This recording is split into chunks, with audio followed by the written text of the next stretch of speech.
সুন্দর দেশটিতে এটা আমার প্রথম ভ্রমণ এবং আজকের আলোচনায় বিষয়টি অত্যন্ত প্রাসঙ্গিক এবং সময়োপযোগী, আর তা হলো সিরাহ থেকে প্রাপ্ত ব্যবহারিক শিক্ষা। কিভাবে আমরা সিরাহকে পর্যবেক্ষণ করব এবং তা থেকে ব্যবহারিক শিক্ষা আহরণ করব।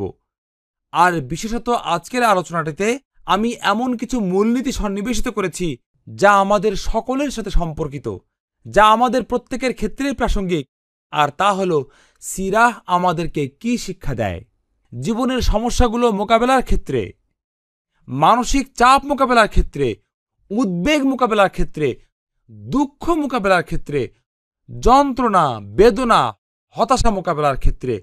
সিরাহ আমাদেরকে কি শিক্ষা দেয় ব্যক্তিগত সংকটগুলো থেকে উত্তরণের জন্য। লক্ষ্য করুন, আমাদের তরুণদের মধ্যে অনেকেই ইনস্টাগ্রাম, টিকটক এবং ফেসবুক ব্যবহার করে। আমার মনে হয় ফেসবুক বেশি পুরাতন, তোমরা এটার ব্যবহার করো না, তাই না? তো তারা সামাজিক মাধ্যমগুলোতে রয়েছে এবং তারা অনলাইন সেলিব্রিটিদের ফলো করে। তারা তথাকথিত আদর্শ কিছু দম্পতিকে ফলো করে অথবা কোনো বিশেষ ব্যক্তিত্বকে ফলো করে। তখন তারা আপন মনে বলে ওঠে, আমার জীবনটা যদি ওই ব্যক্তির মতো হতো। ওই ব্যক্তির জীবন উপভোগ করছে, ওই ব্যক্তির জীবনে কোনো সমস্যা নেই, ওই ব্যক্তিটি সবসময় সুখী। ইনস্টাগ্রামে ওই ব্যক্তির যে ছবি রয়েছে তা সবসময় হাস্যোজ্জ্বল, সবসময় ভ্রমণরত, সবসময় এটা সেটাই মত্ত। তাই তরুণরা এই চিন্তা করে যে আমি যদি তার মতো হতে পারতাম। কিন্তু তারা এখনো তরুণ। আমি মনে করি বয়োজ্যেষ্ঠরা এভাবে চিন্তা করেন না। তাই আমি আজ তরুণদেরকে একটি বাস্তব সত্য শিক্ষা দেব। তোমাদেরকে এটা উপলব্ধি করতে হবে, এই পৃথিবীতে এমন কেউ নেই, কোনো একজন মানুষও নেই, আজকের এই উপস্থিতির মধ্যে এমন কেউ নেই, আমি সহ, যার হৃদয়ে কোনো অশান্তি নেই, যার মধ্যে উদ্বিগ্নতা এবং মানসিক চাপ নেই।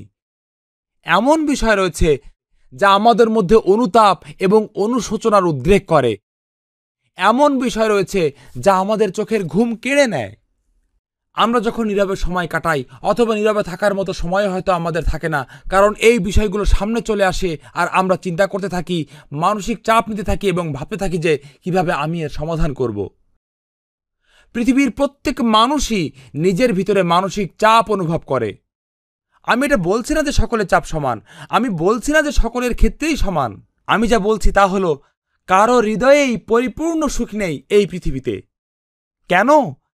কারণ এই পৃথিবী চরম সুখের স্থান নয়। আপনি এই পৃথিবীতে চিরন্তন সুখ এবং পরিপূর্ণ প্রশান্তি পাবেন না। যে কেউ এর ব্যতিক্রম চিন্তা করে সে ভ্রান্তিতে রয়েছে। প্রত্যেক মানুষই একই সাথে একাধিক সংকটের মধ্য দিয়ে যাচ্ছে। আবারও আমি বলছি না যে সকলের জন্য এটা সমান।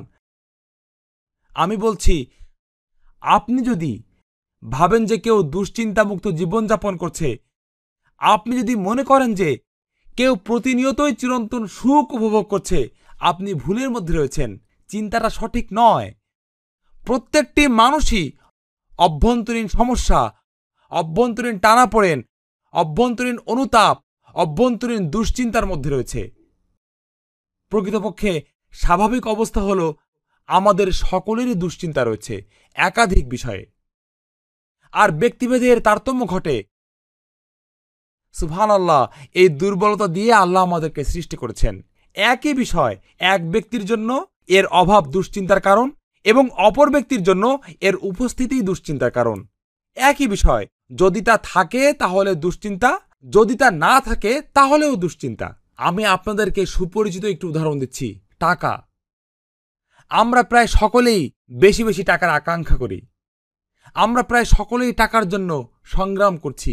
আমরা আপন মনে চিন্তা করি, আমি যদি ওই লক্ষ্যে পৌঁছতে পারতাম। আপনার লক্ষ্যটি কি আমি ঠিক বলতে পারছি না। হয়তো 1 কোটি টাকা, 10 কোটি টাকা, আমি বলতে পারছি না। আমি যদি সেই লক্ষ্যে পৌঁছতে পারি আমি সুখী হব। সুবহানাল্লাহ, আপনি যদি বিষয়টা বুঝতে পারতেন। আমি প্রতিজ্ঞা করে বলতে পারি, সম্পদশালী ব্যক্তিদেরও প্রধানতম দুশ্চিন্তার বিষয় হলো তাদের সম্পদ। তারা মানসিক চাপে থাকে তাদের সম্পদের কারণেই। আপনারা জানেন, আমেরিকায় যখন শেয়ার বাজার ধস নামে কে আত্মহত্যা করে? মাল্টিমিলিয়নিয়াররা, ধনী এবং অভিজাতরাই আত্মহত্যা করে। সম্পদ পরিচালনা ও ব্যবস্থাপনার দুশ্চিন্তা এবং এই সম্পদ হারানোর ভয়। আর আমাদের যাদের তা নেই, আমরা দুশ্চিন্তাগ্রস্ত, কারণ আমাদের তা নেই।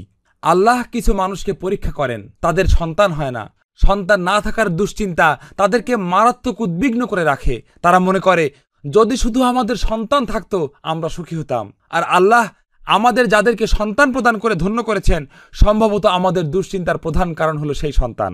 এই দাড়ি যে সাদা বর্ণ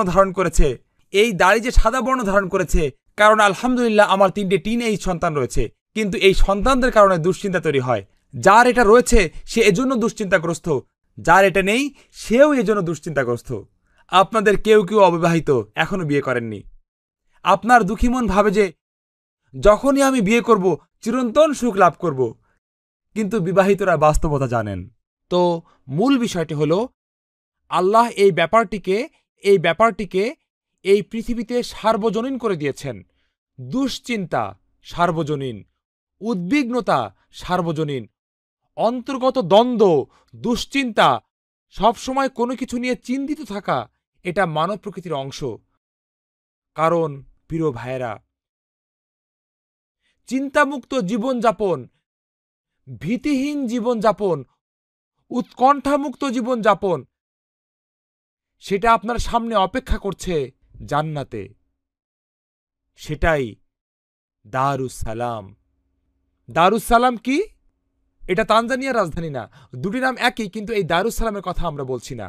আল্লাহ দারুস সালামের দিকে আহ্বান করছেন। দারুস সালাম এটা তো অবশ্যই জান্নাত, কিন্তু দারুস সালাম বলতে কি বোঝায়? দারুস সালাম অর্থ এমন আবাস যাতে কোনো দুশ্চিন্তা নেই, এমন বাসস্থান যা চিরন্তন সুখের, প্রশান্তির আবাস। আল্লাহ আপনাকে দারুস সালামের প্রতি আহ্বান জানাচ্ছেন। আপনি এই পৃথিবীতে দারুস সালাম পাবেন না, আপনাকে শুরু থেকেই এটা বুঝতে হবে। দারুস সালাম হলো যার আকাঙ্ক্ষা আপনি করেন, সেটাই লক্ষ্য, সেটাই গন্তব্য, সেটা এই পৃথিবীতে অনুপস্থিত। তো আমরা আলোচনাটি শুরু করলাম, এটা হচ্ছে ভূমিকা, এটা পরিষ্কার করার জন্য যে পৃথিবীতে প্রত্যেকটি মানুষ, আপনাদের প্রত্যেকেই এবং আমরা সকলেই, আমি সহ, অন্তর্নিহিতভাবে অনেক বিষয় রয়েছে যা আমাদেরকে উদ্বিগ্ন করে এবং যন্ত্রণা, বেদনা ও অনুতাপ সৃষ্টি করে। আমরা ভবিষ্যৎ নিয়ে চিন্তিত, আমরা অর্থসংস্থান নিয়ে চিন্তিত, আমরা পিতামাতা নিয়ে চিন্তিত, পরিবার, কাজকর্ম, নিরাপত্তা, সমাজ, দেশ, সরকার, যুদ্ধবিগ্রহ, তৃতীয় বিশ্বযুদ্ধ, ফিলিস্তিন, গাজা, এভাবে চলতেই থাকবে। আমরা কিভাবে উপকৃত হতে পারি সিরা থেকে এই দুশ্চিন্তা এবং মানসিক চাপ মোকাবেলায়? এটাই আজকের আলোচ্য বিষয়। এখন সময় সীমিত, আপনারা সম্ভবত জানেন যে এর পূর্বে আমি এই বিষয়ে 5-7 ঘন্টার দিনব্যাপী আলোচনা করেছি। এখন আমাদের হাতে শুধু 1 ঘন্টা সময় রয়েছে। আমি সংক্ষেপে বিষয়গুলো বলবো ইনশাআল্লাহ। তো উপলব্ধি করুন যে এটা মূলত বেশ বড় একটি আলোচনার অংশ এবং আমরা সংক্ষেপে সেটা জানবো ইনশাআল্লাহ বিইজনিল্লাহ। তো আমি সংক্ষেপে আলোচনাটি উপস্থাপন করছি। গুরুত্বপূর্ণ কিছু বিষয় আমরা তুলে ধরব যাতে সকলেই বিষয়টি বুঝতে পারি। আর উপলব্ধি করুন যেটা বেশ বড় আলোচনার চৌম্বকাংশ।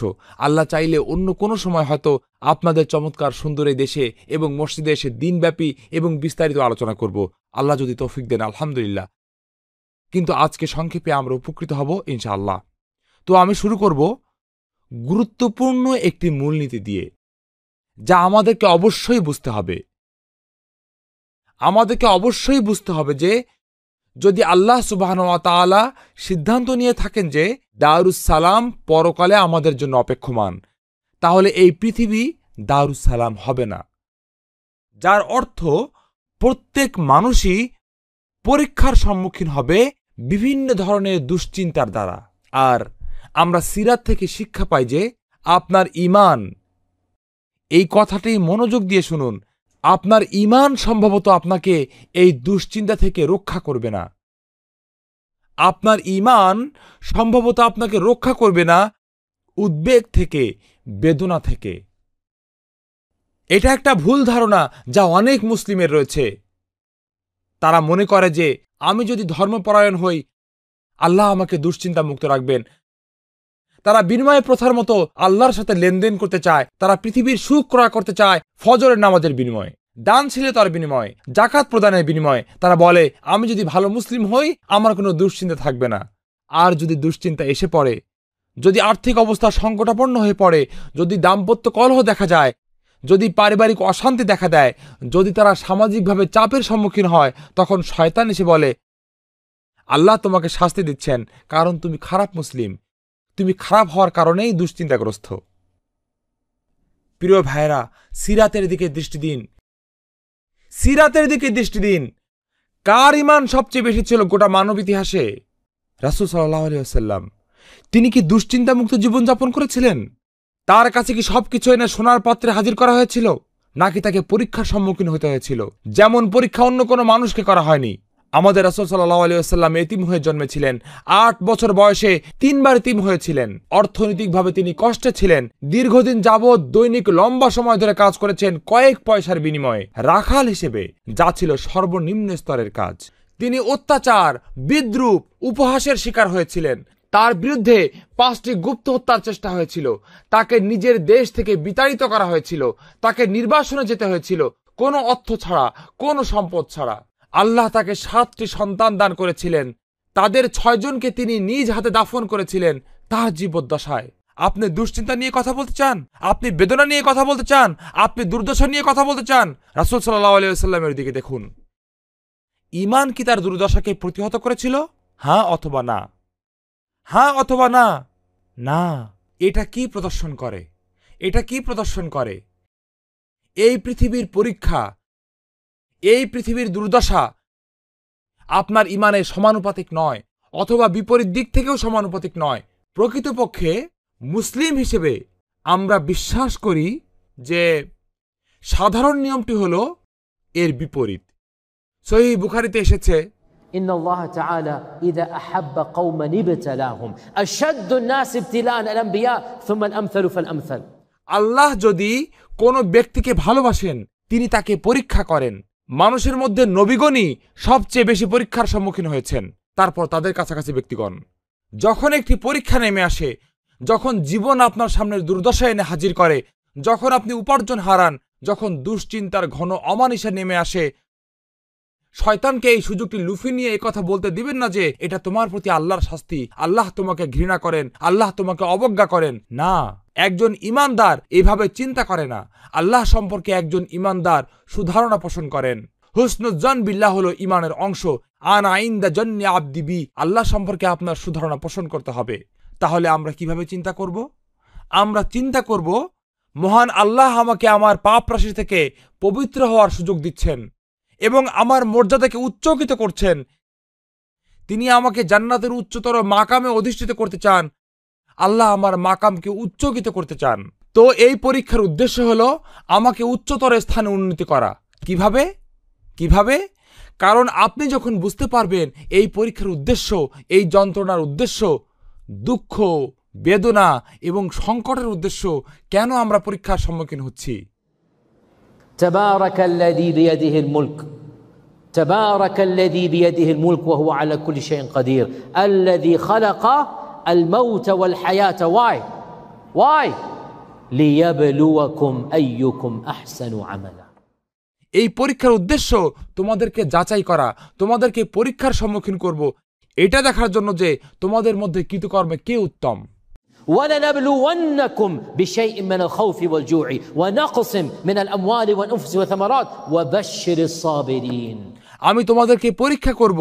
আল্লাহ কোরআনে বলেছেন তোমরা জীবন হারাবে, তোমরা পরিবার হারাবে, তোমরা সম্পদ হারাবে।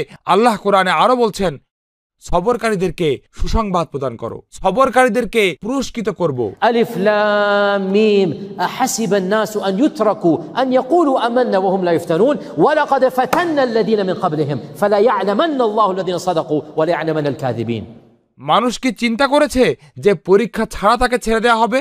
তুমি কি মনে করেছো যে আল্লাহ প্রহসন করার জন্য তোমাকে সৃষ্টি করেছেন? না, আমরা তোমাদের পূর্ববর্তীদেরও পরীক্ষা করেছি, তাহলে তোমাদেরকে কেন পরীক্ষা করা হবে না?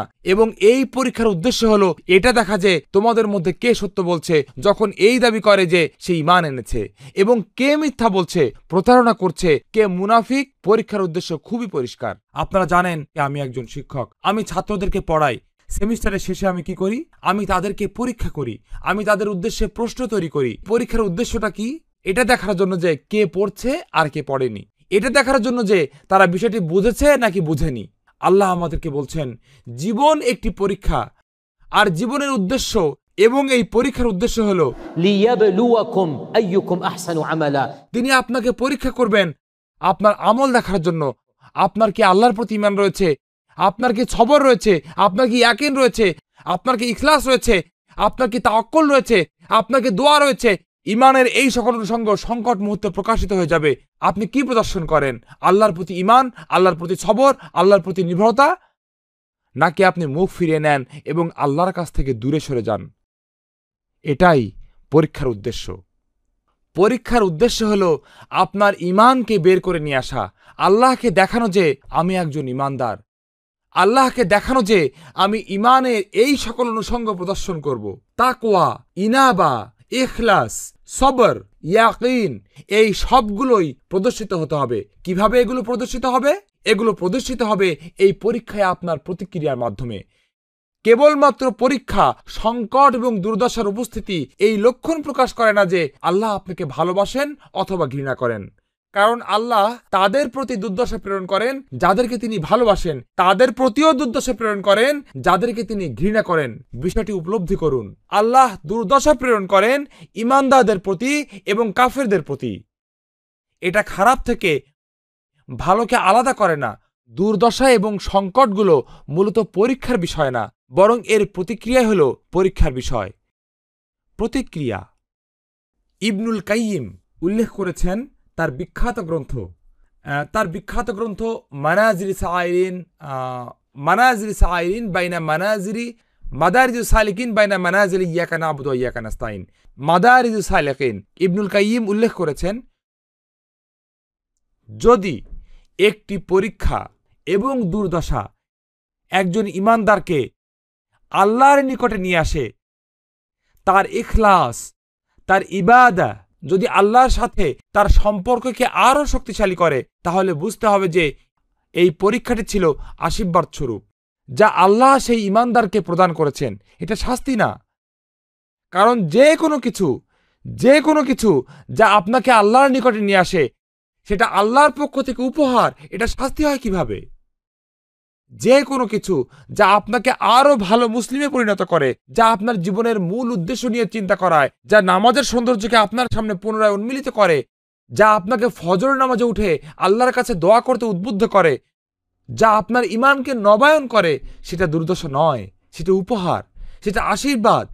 আল্লাহ আপনাকে এই উপহার দিতে চেয়েছেন এবং আপনার মর্যাদাকে উচ্চকিত করতে চেয়েছেন, আর সেজন্যই দুর্দশার সময় সবর প্রদর্শিত হবে।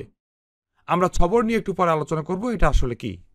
তো প্রথম মূলনীতি যা আমরা সিরাহ থেকে শিখতে পারি তা হলো, সিরাহ আমাদেরকে শিক্ষা দেয় যে এই জীবন দুর্দশায় পরিপূর্ণ, আর আপনার ঈমানের সরাসরি কোনো ভূমিকা নেই এই দুর্দশা রোধে। আল্লাহ আপনাকে পরীক্ষা করতে পারেন ভালো ঈমান থাকা সত্ত্বেও, আবার আল্লাহ আপনাকে শাস্তি দিতে পারেন খারাপ ঈমান থাকা সত্ত্বেও। মুসিবত এবং দুর্যোগ আল্লাহর করুণা অথবা আল্লাহর আযাবের ইঙ্গিত প্রদান করে না, বরং এটা হলো আপনার প্রতিক্রিয়া। আপনার প্রতিক্রিয়াটি যদি ইতিবাচক হয়, তাহলে দুর্যোগের ছদ্মবেশে সেটা আসলে আল্লাহর করুণা। আল্লাহ আপনাকে তার নিকটবর্তী করতে চেয়েছেন। তো আল্লাহ আজ্জা ওয়াজাল, আমরা উদাসীন অমনোযোগী জীবন যাপন করছিলাম, আর আল্লাহ আমাদের প্রিয় কোনো বস্তু নিয়ে গেলেন। এর ফলে উদাসীনতা দূর হয়ে গেল, আমাদের চক্ষু উন্মুক্ত হয়ে গেল। বাংলা ভাষায় আমরা এটাকে ঘুম ভাঙানির গান বলে থাকি। অর্থাৎ উদাসীনভাবে আপনি কিছু করছেন, সেখান থেকে আপনাকে জেগে উঠতে হবে এবং জীবনের বাস্তবতার মুখোমুখি হতে হবে। কখনো কখনো জীবন এতটাই সহজ হয়ে যায় যে হৃদয় কঠিন হয়ে পড়ে, কিন্তু আল্লাহ জানেন যে আমরা এর চাইতে উত্তম এবং তিনি আমাদের মর্যাদাকে উন্নীত করতে চান। তাই আল্লাহ ছোট্ট একটা সংকট পাঠান, সম্পদের ক্ষতি, জীবনের ক্ষতি, ব্যক্তিগত কিছু বেদনা, কিছুটা যন্ত্রণা, সম্পর্কের কিছুটা ছেদ। আর তখনই আমরা উপলব্ধি করি যে আল্লাহকে আমাদের প্রয়োজন। তখন আমরা আল্লাহর দিকে ফিরে আসি, ফলে আল্লাহর সাথে আমরা নতুন সম্পর্ক ও নির্ভরতা তৈরি করি এবং সেই সম্পর্কে আমরা ভালোবাসতে শুরু করি।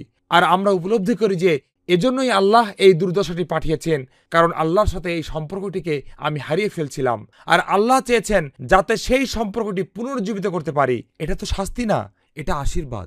এখন সামনে এগিয়ে যাবার আগে একটি প্রশ্ন। যখন আল্লাহ কাউকে ভালোবাসেন, তখন তাকে পরীক্ষার সম্মুখীন করেন। আর রাসূল সাল্লাল্লাহু আলাইহি সাল্লাম যেহেতু বলেছেন আল্লাহর প্রিয় বান্দারা সবচেয়ে বেশি পরীক্ষার সম্মুখীন হয়, সেক্ষেত্রে আমাদের কি অধিক কাঠিন্যের আকাঙ্ক্ষা করা উচিত? আমাদের কি আল্লাহকে বলা উচিত যে আমাদের জন্য পরীক্ষা পাঠান? হ্যাঁ নাকি না? জীবন আরো কঠিন হবে, এটাই কি আমাদের প্রত্যাশা হওয়া উচিত? না, আপনারা সঠিক জবাব দিয়েছেন। কিন্তু তাহলে কিভাবে আমরা এই পরস্পর বিরোধী মতামতের সমাধান করব? কারণ মনে হচ্ছে যে এখানে মতবিরোধ তৈরি হচ্ছে। আল্লাহ যদি কাউকে ভালোবাসেন, তিনি তাকে পরীক্ষা করেন। আপনি কি আল্লাহর প্রিয় হতে চান? হ্যাঁ। আপনি কি আরো বেশি পরীক্ষা চান? এটাই সেই মতবিরোধ। কিভাবে আপনি এই মতবিরোধের সমাধান করবেন? প্রশ্নটি কি বুঝতে পেরেছেন? কিভাবে এই মতবিরোধের সমাধান করবেন? খুবই সহজ। শুনুন এবং মনোযোগ দিয়ে শুনুন। আমাদের রাসূল সাল্লাল্লাহু আলাইহি ওয়াসাল্লাম বিশেষভাবে আমাদেরকে উপদেশ দিয়েছেন, আমরা যেন আল্লাহর কাছে দোয়া করি তিনি যেন আমাদের পরীক্ষা না করেন। সালিল্লাহ আল আফিয়া, আল্লাহুম্মা ইন্নী আসআলুকা আল আফিয়া। এটা নবীজির বাণী। রব্বানা আতিনা ফিদ দুনিয়া ওয়া ফিল আখিরাহ। আমরা হাসানা চাই, আমরা পরীক্ষা চাই না, আমরা সমস্যা চাই না, আমরা ইবতিলা চাই না। রব্বানা লা তুহাম্মিলনা মা লা তাকাতনা বিহি ওয়া'ফু আন্না। আর আফিয়া হলো পরীক্ষা থেকে সুরক্ষিত থাকা। তো কুরআন এবং সুন্নাহ অত্যন্ত সুস্পষ্ট, আমরা অতিরিক্ত পরীক্ষা চাই না। তাহলে এই মতবিরোধ, ধাঁধা, অন্তর্দ্বন্দ্ব এবং বৈপরীত্যের সমাধান কি? সমাধানটি খুবই সহজ। আপনি অতিরিক্ত পরীক্ষা চাইবেন না, কারণ আপনি জানেন না যে সেই পরীক্ষায় পাশ করবেন নাকি ফেল করবেন। যদি ফেল করেন সেটা একটা বড় সমস্যা। যেহেতু আপনি এটা জানেন না, আপনি বলবেন, ও আল্লাহ, আমি কোনো পরীক্ষা চাই না, আমাকে একটি সহজ জীবন প্রদান করুন। কিন্তু আল্লাহ যখন পরীক্ষা অবতীর্ণ করেন এবং তিনি আপনাকে বাছাই করেন, আপনি নিজে চাইছেন না, বরং আল্লাহ আপনাকে বাছাই করেছেন।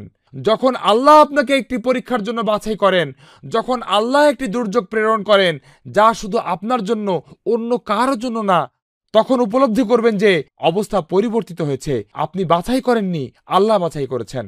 আর যখন আল্লাহ বাছাই করেন, এটা দ্বারা কি বোঝায়?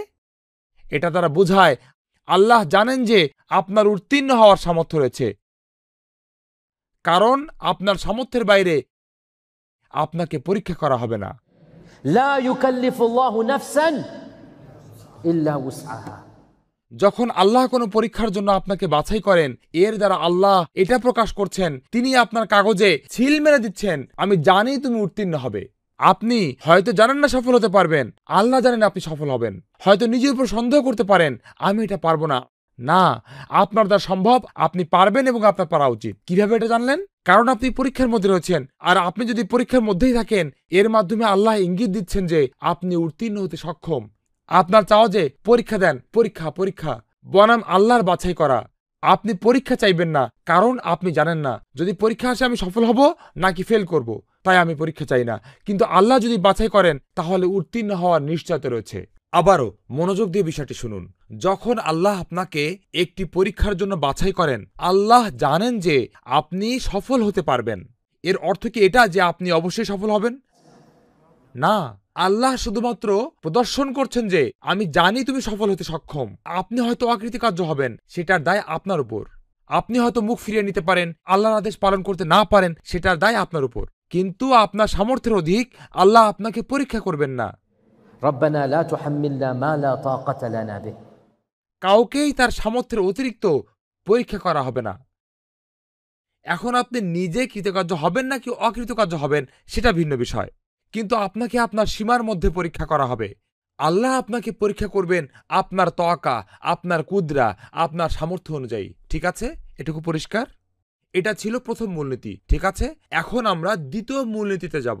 উপলব্ধি করুন যে সিরাহ থেকে আমরা এটাও শিখতে পারি, দ্বিতীয় মূলনীতি, সিরাহ থেকে আমরা এটাও শিখতে পারি যে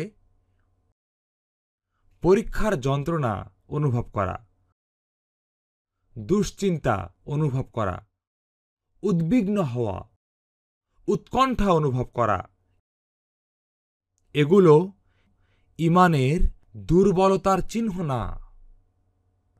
এটা আরেকটা ভুল ধারণা যা অনেক মুসলিমের রয়েছে।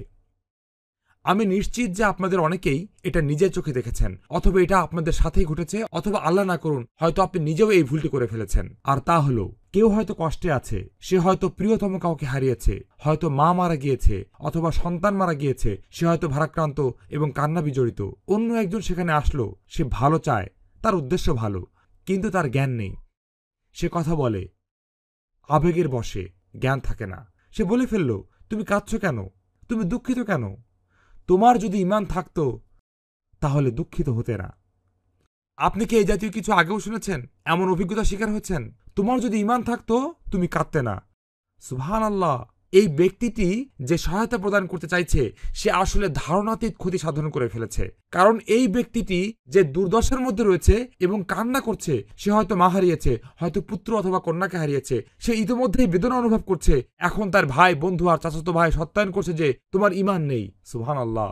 প্রিয় ভাইয়েরা, আল্লাহর শপথ, আমি আপনাদের বলছি, অন্য যে কোনো কিছুর তুলনায় অজ্ঞতা এই উম্মার মাঝে সবচেয়ে বেশি ক্ষতি সাধন করেছে।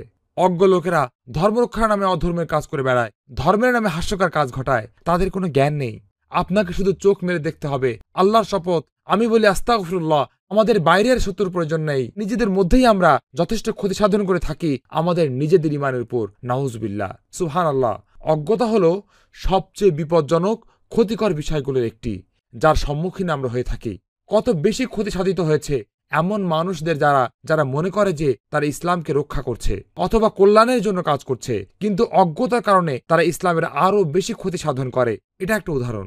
এখন কিভাবে আমরা জানি যে ঈমান দুশ্চিন্তা দূর করে না? আবারও সিরাহ পাঠ করুন, সিরাহ পাঠ করুন। রাসূল সাল্লাল্লাহু আলাইহি ওয়াসাল্লামের চেহারায় অনেকবার উৎকণ্ঠা ফুটে উঠেছিল, ক্রন্দন, বেদনা এবং দুর্দশা ঘটে গিয়েছিল যখন তার শেষ সন্তান ইব্রাহিম, নবীজির সর্বকনিষ্ঠ সন্তানের নাম ছিল ইব্রাহিম, 1.5 বছর বয়সে মৃত্যুবরণ করেছিলেন। বাকি কবরস্থান বা জান্নাতুল বাকিতে তাকে দাফন করা হয়েছিল। আপনি যদি জান্নাতুল বাকিতে যান, হাতের বাম দিকে গিয়ে মাত্র 20 মিটার সামনে গেলেই পৃথক একটি কবর দেখবেন, ছোট একটি কবর। সেটাই ইব্রাহিম ইবনে মুহাম্মাদের কবর, রাসূল সাল্লাল্লাহু আলাইহি ওয়াসাল্লামের ছেলে ইব্রাহিমের কবর। তিনি মারা গিয়েছিলেন 1.5 বছর বয়সে। ছোট শিশুকে তিনি হাতে নিয়ে রেখেছিলেন। শিশুটি অ্যাজমা বা শ্বাসকষ্ট নিয়ে জন্মগ্রহণ করেছিলেন। তখন অ্যাজমার ভালো কোনো চিকিৎসা ছিল না, তাই 1.5 বছরের মধ্যেই তিনি মৃত্যুবরণ করেছিলেন। হাদিসটি রয়েছে সহিহ বুখারীতে। ইব্রাহিমকে রাসূল সাল্লাল্লাহু আলাইহি ওয়াসাল্লামের কাছে নিয়ে আসা হয়েছিল। যখন শিশুটি জোরে জোরে শ্বাস নেওয়ার চেষ্টা করছিল, চিকিৎসকগণ বলে দিয়েছিলেন যে আমাদের আর কিছুই করার নেই। শিশুটি নবীজির কোলে, আর সে আক্ষরিকভাবে হাঁপাচ্ছিল, করছিল। শিশুটি আক্ষরিকভাবে এরকম করছিল, আর রাসূল সাল্লাল্লাহু আলাইহি ওয়াসাল্লাম তাকে ধরে আছেন শেষ সময় পর্যন্ত, তার জীবনের শেষ মুহূর্তটি পর্যন্ত। সেদিন কি ঘটেছিল? রাসূলের চোখ থেকে অশ্রু গড়িয়ে পড়েছিল, অশ্রু জলে তার দাড়ি ভিজে গিয়েছিল। সরল মনের একজন সাহাবী, যিনি বিষয়টি তখন উপলব্ধি করতে পারেননি, কিন্তু একইভাবে চিন্তা করে বলেছিলেন, আপনিও ইয়া রাসূলুল্লাহ, আপনিও কাঁদছেন? আমি ভেবেছিলাম এই অবস্থায় আপনি হয়তো কাঁদবেন না। আপনিও ইয়া রাসূলুল্লাহ, আপনি কাঁদছেন ইয়া রাসূলুল্লাহ। তার চিন্তায় ঈমান এবং কান্না একসাথে থাকতে পারে না। তার চিন্তায় আপনার যদি ঈমান থাকে আপনি দুঃখ ভারাক্রান্ত হবেন না, আপনি বেদনাসক্ত হবেন না। আপনার যদি ঈমান থাকে আপনি কোনোভাবেই অতিমানব হয়ে উঠবেন, এবং যখন আপনার নিজ হাতের উপর আপনার সন্তান মারা যাবে আপনি কাঁদবেন না। তো তিনি বলে উঠলেন, আপনিও কাঁদছেন ইয়া রাসূলুল্লাহ। আর শুনুন, হাদিসটি বুখারী শরীফে এসেছে, আল বুকাউ রাহমাতুন জাআলাহু আল্লাহু ফি কুলুবি ইবাদিহি। কান্না হলো আল্লাহর রাহমার একটি লক্ষণ, যা তিনি তার প্রিয় বান্দাদের হৃদয়ে দিয়ে দেন। কান্না হলো একটি রাহমা। কিভাবে আপনি না কেঁদে থাকবেন আপনার সন্তানের মৃত্যুর সময়? আল্লাহর শপথ, এটা অমানবিক হয়ে যাবে।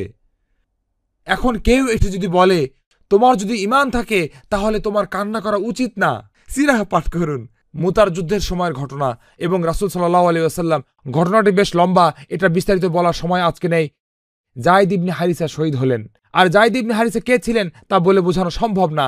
নবীজির কাছে যায়েদ ইবনে হারিসা ছিলেন সন্তানের মতো। রাসূল সাল্লাল্লাহু আলাইহি ওয়াসাল্লাম তাকে আপন সন্তান হিসেবে গ্রহণ করেছিলেন জাহের যুগে। পরে আল্লাহ আয়াত নাজিল করলেন যে এটা নিষিদ্ধ। তাই তিনি পুনরায় হারিসার ছেলে যায়েদ হিসেবে পরিচিত হলেন। যায়েদ ইবনে হারিসাকে লালন পালন করা হয়েছিল সন্তানের মতো, পালক পুত্র হলেও আপন সন্তানের মতো গ্রহণ করা হয়েছিল। আর তারপর আল্লাহ এটাকে নিষিদ্ধ করে দিলেন। তারপর তাকে আগের পরিচয়ে ডাকা হলো। ভালোবাসাটা কিন্তু অটুট ছিল।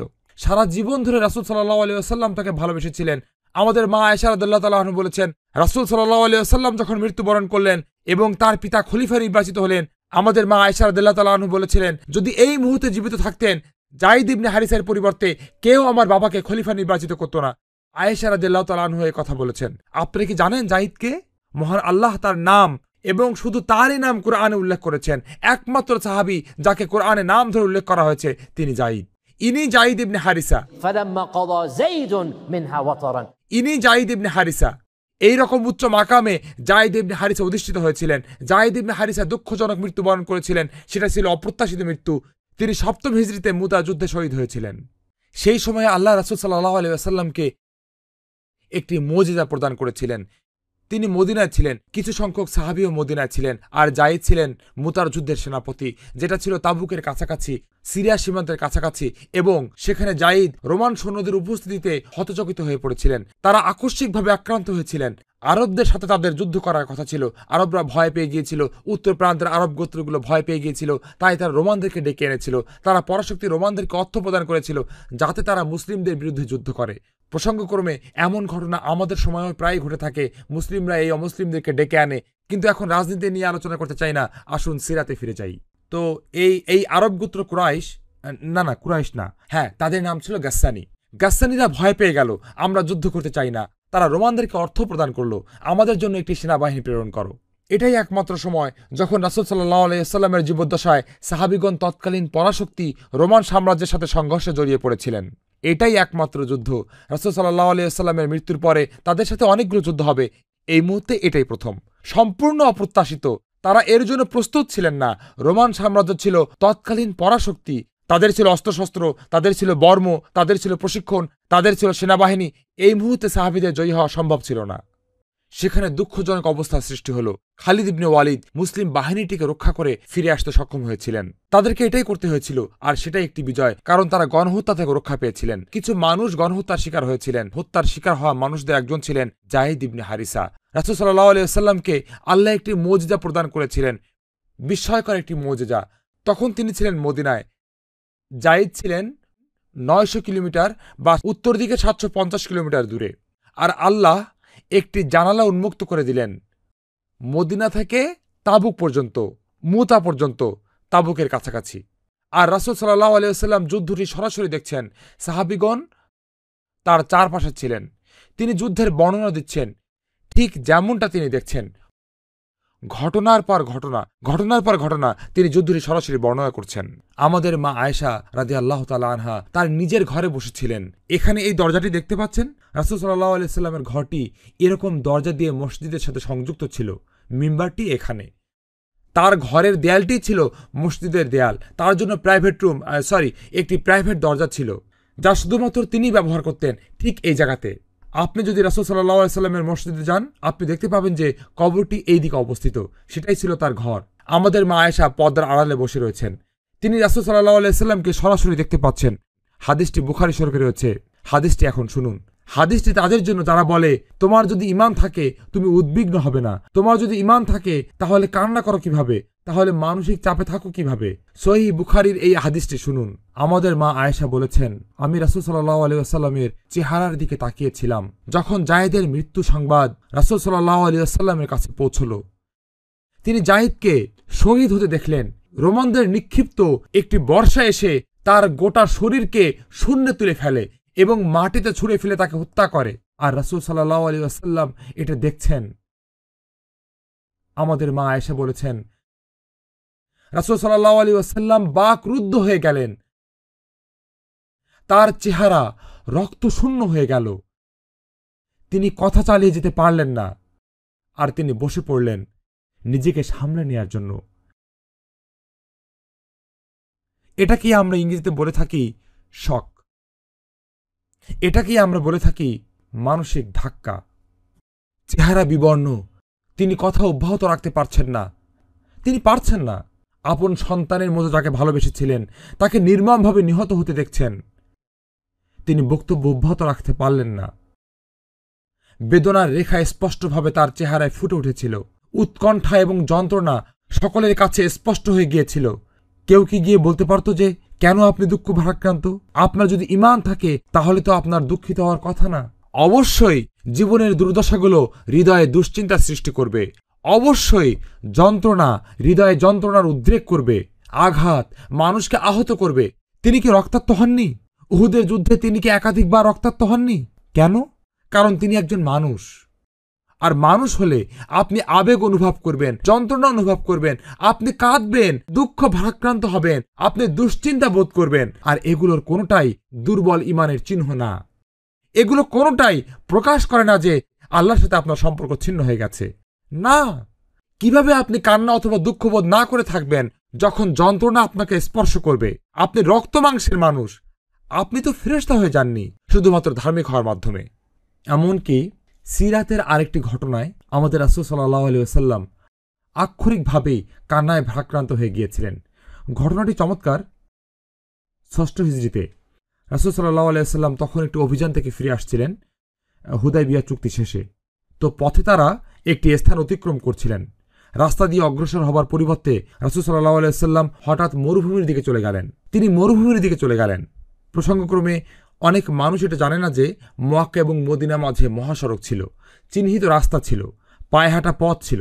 যদিও পথটি কাকর বিছানো ছিল না, পিচ ঢালা ছিল না, কিন্তু পথটি সবার জানা ছিল। এছাড়া বিভিন্ন চিহ্ন থাকত যাতে পথ চেনা যায়। রাসূল সাল্লাল্লাহু আলাইহি ওয়াসাল্লাম ঘুরে মরুভূমির দিকে চলে গেলেন। ৫০০ জন সাহাবী নীরবে তার সাথে চলে গেলেন। তাদের একজনও বলেননি, ইয়া রাসূলুল্লাহ আপনি কোথায় যাচ্ছেন, রাস্তা তো এই দিকে। একজনও বলেননি। এটাই হলো রাসূল সাল্লাল্লাহু আলাইহি ওয়াসাল্লামের অনুসরণ। তিনি যেতেই থাকলেন, যেতেই থাকলেন, যেতেই থাকলেন, আর সকল সাহাবী তার পেছনে পেছনে যাচ্ছেন।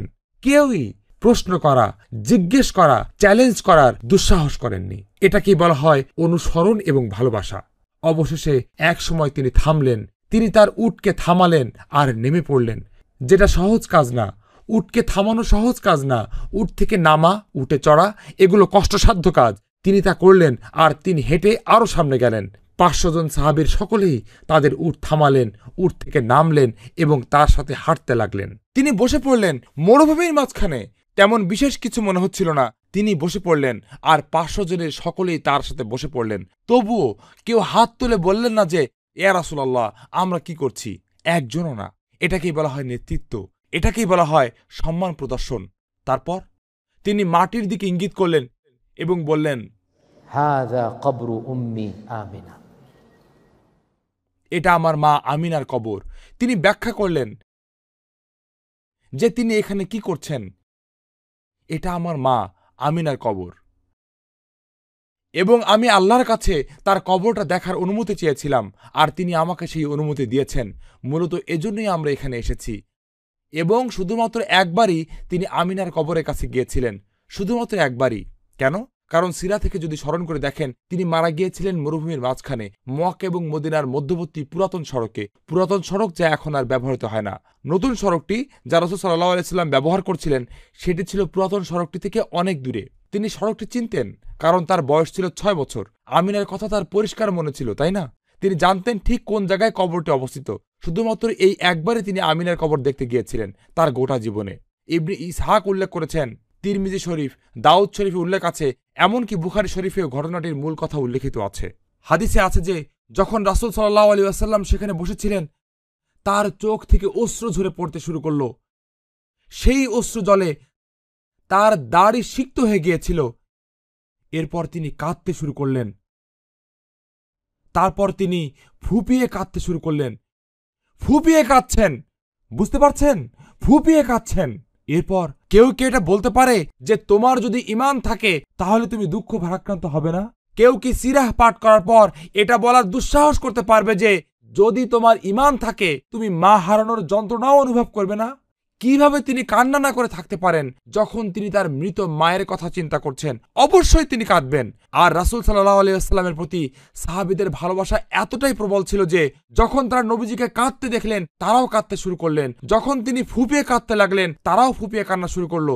৫০০ জন প্রাপ্তবয়স্ক মানুষ একযোগে কাঁদছে, কারণ তারা এটা সহ্য করতে পারছিলেন না। নবীজির যন্ত্রণা তাদেরই যন্ত্রণায় পরিণত হলো, নবীজির কান্না তাদেরই কান্নায় পরিণত হলো, নবীজির অশ্রুই তাদের অশ্রুতে পরিণত হলো। এটাই হলো রাসূল সাল্লাল্লাহু আলাইহি ওয়াসাল্লামের প্রতি ভালোবাসা। ঈমান থামিয়ে দেয় না দুঃখ দুর্দশা থেকে সৃষ্ট যন্ত্রণাকে। এখন আমার কথাগুলো বুঝতে পারছেন? কাউকেই ইসলামের নামে অন্য কিছু শিক্ষা দেওয়ার সুযোগ দিবেন না, সেটা হবে মিথ্যা কথা। আপনার যদি ঈমান থাকে আপনি বেদনা অনুভব করবেন, ঠিক যেভাবে একটি ছুরি দিয়ে যদি আপনার হাত কেটে যায় সেখান থেকে কি রক্ত বেরোবে না এজন্য যে আপনি ঈমানদার? একইভাবে যখন রক্তক্ষরণটি হয় অভ্যন্তরীণ, যেটি অন্তরের রক্তক্ষরণ, আপনি কি তাতে যন্ত্রণা, দুশ্চিন্তা, বেদনা অনুভব করবেন না? তো এই সবগুলো স্বাভাবিক, অন্য কেউ যাতে ভিন্ন কিছু শেখাতে না পারে। ঠিক আছে, সুন্দর। আসুন পরবর্তী মূলনীতিতে যাই। এক্ষেত্রে আপনার জন্য আমার একটি প্রশ্ন রয়েছে।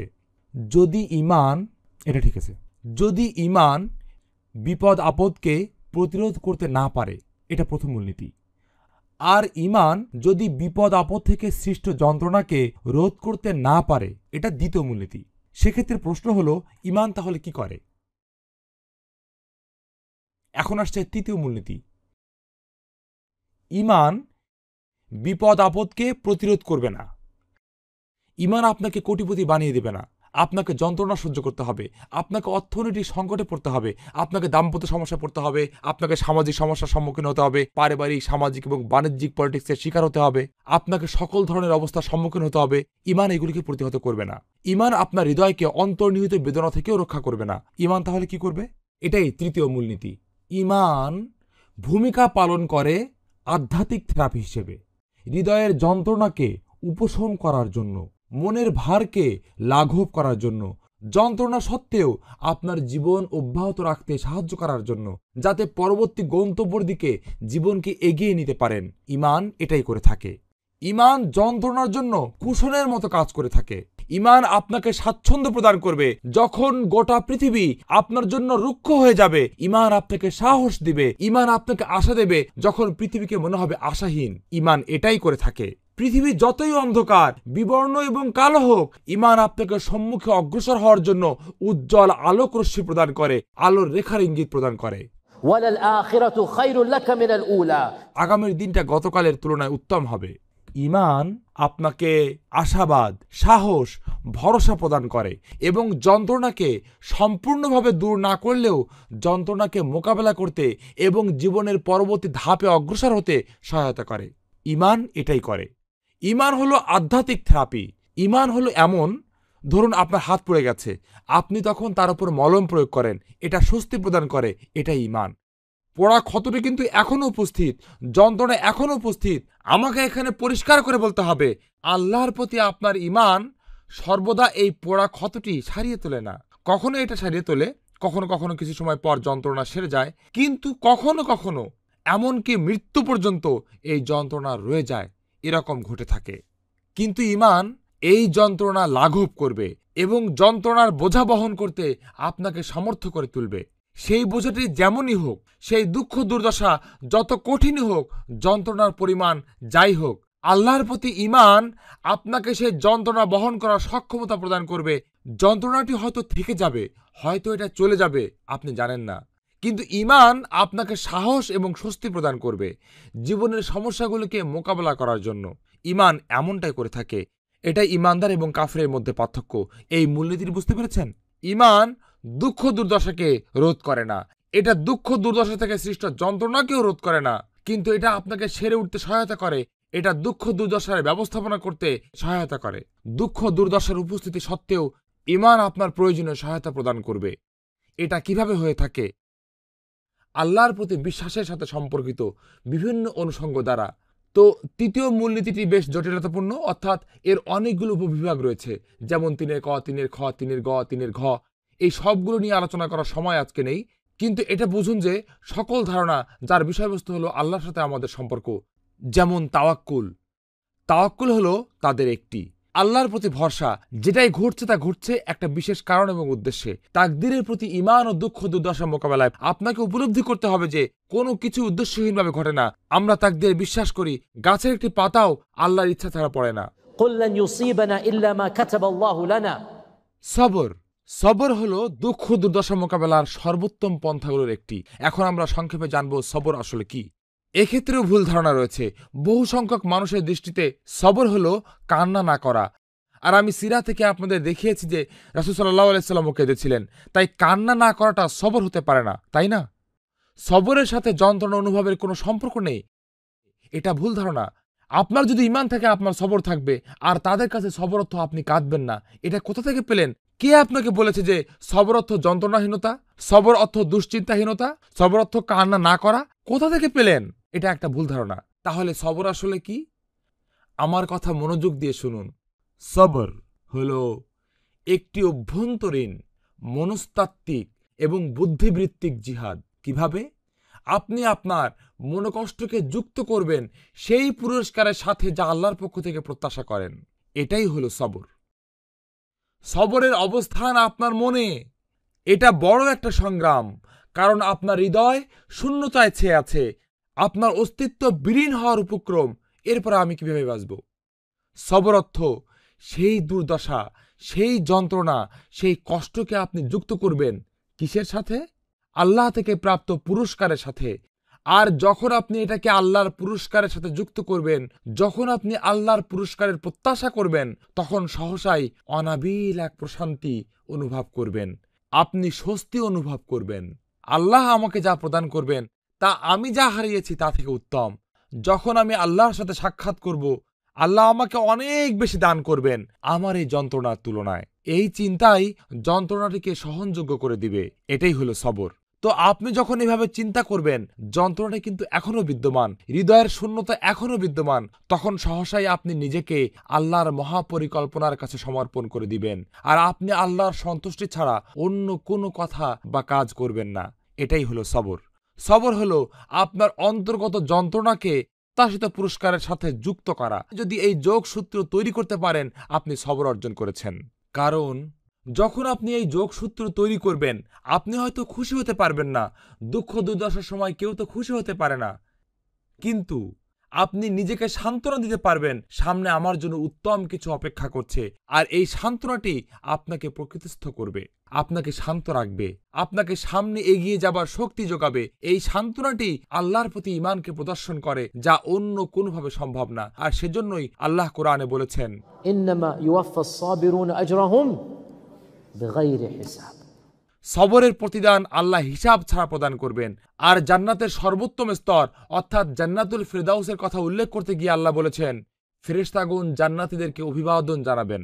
والملائكة يدخلون عليهم من كل باب سلام عليكم بما صبرتم فنعم عقبى الدار। আপনি যদি সবর অবলম্বন করেন, আপনি সর্বোত্তম জান্নাত লাভ করবেন। আমি আপনাদের এমন একটা কথা বলবো, সম্ভবত আপনি কথাটা এভাবে কখনো শোনেননি, কিন্তু আল্লাহর শপথ এটা সত্য। জান্নাতে প্রবেশ করা সহজ, এটা সহজ। وما جعل عليكم في الدين من حرج يريد الله بكم اليسر। আল্লাহ এই ধর্মকে কঠিন করেননি। আপনি 5 ওয়াক্ত নামাজ পড়ুন, রমজানে রোজা রাখুন, জাকাত প্রদান করুন, বড় গুনাহগুলোকে পরিহার করুন। আপনি যদি বড় গুনাহ করেও ফেলেন, আল্লাহর কাছে সত্যিকার অর্থে অনুতপ্ত হন। আপনি যদি বড় গুনাহগুলো পরিহার করতে পারেন, অথবা বড় গুনাহগুলোর জন্য তওবা করেন এবং ইসলামের 5টি আরকান মেনে চলেন, মোটামুটি নিশ্চিত যে আপনি জান্নাত লাভ করবেন। এ কথা আমি বানিয়ে বলছি না। এই বিষয়ে বর্ণিত হাদিসগুলো পাঠ করুন। বেদুইনে সেই হাদিস, জান্নাতে প্রবেশ করা তেমন কঠিন কাজ নয়, কিন্তু ফেরদৌসে প্রবেশ করা সেটা কঠিন ব্যাপার। সর্বোচ্চ স্তরে উন্নীত হওয়া সেটা ভিন্ন জিনিস। আল্লাহ সর্বোত্তম ছাত্রদেরকে পৃথক করেছেন। আপনাদের পরীক্ষাগুলোতে কি ABCD গ্রেড রয়েছে, নাকি এটা অন্যরকম? A+ হলো সর্বোত্তম, আর সর্বনিম্ন গ্রেড কি? D। Allah A+ K D থেকে পৃথক করেছেন। D গ্রেড পাওয়া শুধু পাশ করা, এটা তেমন কঠিন না। আমি নিজে থেকে এটা বলছি না, কোরআন এবং সুন্নাতে এই কথা রয়েছে। উম্মার বেশিরভাগ সদস্য যারা সৎ কাজ করার চেষ্টা করে, তারা সর্বোচ্চ চেষ্টা করে, তারা নামাজ আদায় করার চেষ্টা করে, তারা রমজানে রোজা রাখে, তারা বড় গুনাহগুলো থেকে দূরে থাকে, তারা আল্লাহ এবং তার রাসূলের উপর বিশ্বাস করে, উম্মার বেশিরভাগ সদস্য ইনশাআল্লাহ তাআলা জান্নাতে প্রবেশ করবে। এটা রাসূল সাল্লাল্লাহু আলাইহি ওয়াসাল্লামের কথা। কিন্তু আপনি যদি সর্বোত্তম স্থানের আশা করেন, ফিরদাউসের আশা করেন, সেটা সহজ না। সেটার জন্য আপনাকে ন্যূনতম দায়িত্বগুলোর চেয়ে বেশি কাজ করতে হবে। বুঝতে পারছেন কিভাবে আপনি সেই সর্বোচ্চ জান্নাতে পৌঁছাবেন? তার জন্য অনেকগুলো উপায় রয়েছে, কিন্তু একটি উপায় হলো আল্লাহ দুঃখ দুর্দশা প্রেরণ করেন, কারণ তিনি চান আপনি সর্বোত্তম জান্নাত লাভ করেন। আর এই দুঃখ দুর্দশার উদ্দেশ্য হলো আপনাকে পদোন্নতি প্রদান করা। এই দুঃখ দুর্দশা মোকাবেলা করার ফলে আমি একটি বাস্তব উদাহরণ তুলে ধরছি। গাজার অধিবাসীগণ, মহান আল্লাহ তাদেরকে সবর প্রদান করুন, তাদের শহীদদের উপর রহম করুন এবং তাদেরকে এই অন্যায় অত্যাচার থেকে মুক্ত হওয়ার উপায় বের করে দিন। আপনি কি মনে করেন যে গাজার অধিবাসীগণ আর আমরা যারা বিলাসিতা এবং স্বাচ্ছন্দ্যময় জীবনযাপন করছি একই জান্নাত লাভ করব? কখনোই না। আল্লাহ তাদেরকে পরীক্ষা করছেন। তাদের মধ্যে যারা পরীক্ষা উত্তীর্ণ হচ্ছে আর তাদের অধিকাংশই এই পরীক্ষা উত্তীর্ণ হচ্ছে, তাদের ঈমান পৃথিবীর মাঝে উজ্জ্বল আলো ছড়াচ্ছে। আপনি কি মনে করেন তারা আমাদের মতো? তারা বাবা মা সন্তান হারাচ্ছেন, তারা সব কিছু হারাচ্ছেন, বোমা পতিত হচ্ছে, কোনো খাবার নেই, কিন্তু তবুও আল্লাহর প্রতি তাদের ঈমান এত মজবুত। এভাবেই আপনি জান্নাতুল ফেরদৌস অর্জন করবেন, এভাবেই আপনি সর্বোচ্চ স্তর অর্জন করবেন। আমরা তাদের মতো পরীক্ষার সম্মুখীন হতে চাই না, কিন্তু যাদেরকে আল্লাহ পরীক্ষার জন্য বাছাই করেন আর তারা সেই পরীক্ষায় উত্তীর্ণ হন, তারা ডি গ্রেড পাবেন না, তারা পাবেন A+। তো সবর অর্থ আপনি আপনার দুঃখ দুর্দশাকে আল্লাহর পুরস্কারের সাথে যুক্ত করবেন। তৃতীয় যে মূলনীতি আমরা সিরাহ থেকে শিখতে পারি তা হলো আমরা আল্লাহর মুখাপেক্ষী হই। আমরা নিজেদেরকে স্মরণ করিয়ে দেই তাকদীর এবং তাওয়াক্কুলের কথা। আমরা আল্লাহর উপর ভরসা করি। আল্লাহ বিশেষ একটি উদ্দেশ্য এবং প্রজ্ঞার কারণে নির্দিষ্ট পরিস্থিতি তৈরি করেন। আমি হয়তো বুঝতে পারি না, আমি হয়তো জানি না, কিন্তু আল্লাহ জানেন। وعسى أن تكرهوا شيئا وهو خير لكم وعسى أن تحبوا شيئا وهو شر لكم قل لن يصيبنا إلا ما كتب الله لنا هو مولانا। আল্লাহ যা নির্ধারিত করে রেখেছেন তার চেয়ে বেশি কিছু আমার ঘটবে না। আর এই বিষয়টা নোট করে রাখুন, এই বিষয়ে নিজ থেকে পরে অধ্যয়ন করবেন। সূরা কাহফ এবং মুসা ও খিজিরের ঘটনা, সেখানে 3টে বিষয় ঘটেছিল। নিজে থেকে পড়ে দেখবেন। এই বিষয়ে আমার সম্পূর্ণ একটি আলোচনা রয়েছে, আমি একটি বইও লিখেছি। মুসা এবং খিজিরের সাথে 3টি ঘটনা ঘটেছিল। শুরুতে এর প্রত্যেকটাই ছিল দুঃখজনক, কিন্তু সবর অবলম্বন করলে সেই দুঃখজনক ঘটনা কিসে পরিণত হয়? আশীর্বাদে। পরবর্তীতে যখন আপনি কোনো দুঃখ দুর্দশার শিকার হবেন, নিজেকে সেই পিতামাতার স্থানে কল্পনা করবেন যারা সন্তান হারিয়েছিলেন এবং নিজেকে সেই এতিমদের স্থানে কল্পনা করবেন যারা অর্থনৈতিক সংকটে পড়েছিল। এই মুহূর্তে জীবন কঠিন, কিন্তু আল্লাহর নিজস্ব প্রজ্ঞা রয়েছে আর শেষটা সর্বদা দেখায় যে কেন এই দুর্দশা ঘটেছে। আপনি যদি আল্লাহর উপর ভরসা করেন তাহলে সবর করুন। তো তৃতীয় মূলনীতিটি হলো আপনি আল্লাহর মুখাপেক্ষী হন। আপনি নিজেকে জীবন এবং মৃত্যুর উদ্দেশ্য স্মরণ করিয়ে দিন। আপনি নিজেকে সবরের কথা স্মরণ করিয়ে দিন। আপনি আল্লাহর কাছে হিসাবের চেতনা জাগ্রত করুন। আপনি তাকদীরের বিশ্বাসের কথা স্মরণ করুন। আর এই সকল ধারণাগুলোই আপনাকে দুর্দশায় স্বস্তি এবং স্বাচ্ছন্দ্য প্রদান করবে ইনশাআল্লাহ। এটাই ছিল তৃতীয় মূলনীতি। তো তৃতীয় মূলনীতিটি ছিল ঈমান কি করে? এটা আপনাকে যন্ত্রণায় স্বস্তি প্রদান করে, এটা জীবনকে চালিয়ে নিতে সহায়তা করে, তার মাঝে আশা জাগ্রত করে। এটা সম্ভব হয় বিভিন্ন রকম অনুষঙ্গের দ্বারা: দোয়া, ইখলাস, নির্ভরতা, তাকদীরের উপর ঈমান, সবর, এই ধরনের সকল অনুষঙ্গ। এখন চতুর্থ মূলনীতিতে যাবার আগে একটা কথা, সময় সীমিত, আমাকে সংক্ষেপে দ্রুত আলোচনা করতে হবে। সবর। কিভাবে সবর অর্জন করা যায়? কিভাবে অর্জন করা যায় সবর? কখনো কখনো এটা ঘটে, মানুষের উপর দুঃখ দুর্দশা নেমে আসে আর সে নিজে নিজেই বলে ওঠে, আমি এটা মেনে নিতে পারছি না, এটা আমার সহ্য সীমার বাইরে, আমি সবর অবলম্বন করতে পারছি না, আমি কখনোই চিন্তা করিনি যে আমার সাথে এমনটা ঘটবে, এই কারণে আমি সবর অবলম্বন করতে পারছি না। কিভাবে একজন মানুষ সবর অর্জন করবে? সিরাহ থেকে প্রাপ্ত এটাও চমৎকার আরেকটি মূলনীতি যা আপনাদেরকে শিক্ষা দেব। আর কেবলমাত্র এই শিক্ষাটুকুই যদি আজকের এই গোটা আলোচনা থেকে আমরা শিখতে পারি, ইনশাআল্লাহ এটা যথেষ্টের চেয়েও বেশি হবে। আশা করি আরও পেয়েছি, এটুকুই যথেষ্ট। কিভাবে একজন মানুষ সবর অর্জন করবে? আমাদের রাসূল সাল্লাল্লাহু আলাইহি ওয়াসাল্লাম আমাদেরকে শিখিয়েছেন একটি চমৎকার চমৎকার এবং চমৎকার মূলনীতি। হাদিসটি রয়েছে বুখারী শরীফে। ওয়ামান ইয়াতাসাব্বার ইউসাব্বিরহুল্লাহ, ওয়ামান ইয়াতাসাব্বার ইউসাব্বিরহুল্লাহ। যে আন্তরিকভাবে সবরের আকাঙ্ক্ষা করে, আল্লাহ তাকে সবর প্রদান করবেন। আমি আবারও বলছি, যে আন্তরিকভাবে সবরের আকাঙ্ক্ষা করে, আল্লাহ তাকে সবর প্রদান করবেন। সম্ভবত আপনারা এই বাক্যটির প্রকৃত শক্তি উপলব্ধি করতে পারছেন না। আসুন অন্যভাবে কথাটা বলি, এটা হাদিস নয়, আমি কথার কথা বলছি। যদি আমি বলি যে 1 কোটি টাকার আকাঙ্ক্ষা করে, সে 1 কোটি টাকা পাবে, আপনারা কি মনে করেন আপনাদের মধ্যে কেউ 1 কোটি টাকা পাওয়ার আকাঙ্ক্ষা করবে না? আমি আপনাদেরকে বলছি, সবর 1 কোটি টাকার চেয়েও আপনার জীবনে বেশি উপকারী। আর আল্লাহ শপথ, এটা সত্য কথা, সমগ্র পৃথিবীর চেয়েও সবর আপনার জীবনে বেশি উপকারী। আর আপনাকে বলা হচ্ছে যে আপনি এটা পাবেন বিনামূল্যে। আপনারা বুঝতে পারছেন এই আশীর্বাদটা কি? সবর অর্জনের জন্য আপনাকে শুধু এর আকাঙ্ক্ষা করতে হবে। আপনি শুধু আকাঙ্ক্ষা করেন তাহলেই পেয়ে যাবেন। এর চেয়ে সহজ আর কিছু হতে পারে? আর এটাই আমরা শিখতে পারি সিরাহ থেকে, কোরআন থেকে। واصبر وما صبرك إلا بالله ولربك فاصبر. It's in the Quran. وما صبرك إلا بالله. আল্লাহ আপনাকে সবর প্রদান করবেন। আপনি যদি সবর চান, আপনাকে শুধু যা করতে হবে তা হলো আকাঙ্ক্ষা। আন্তরিকভাবে আকাঙ্ক্ষা করুন, আল্লাহর কাছে চান, আল্লাহ আপনাকে সবর প্রদান করবেন। এটা এতটাই সহজ।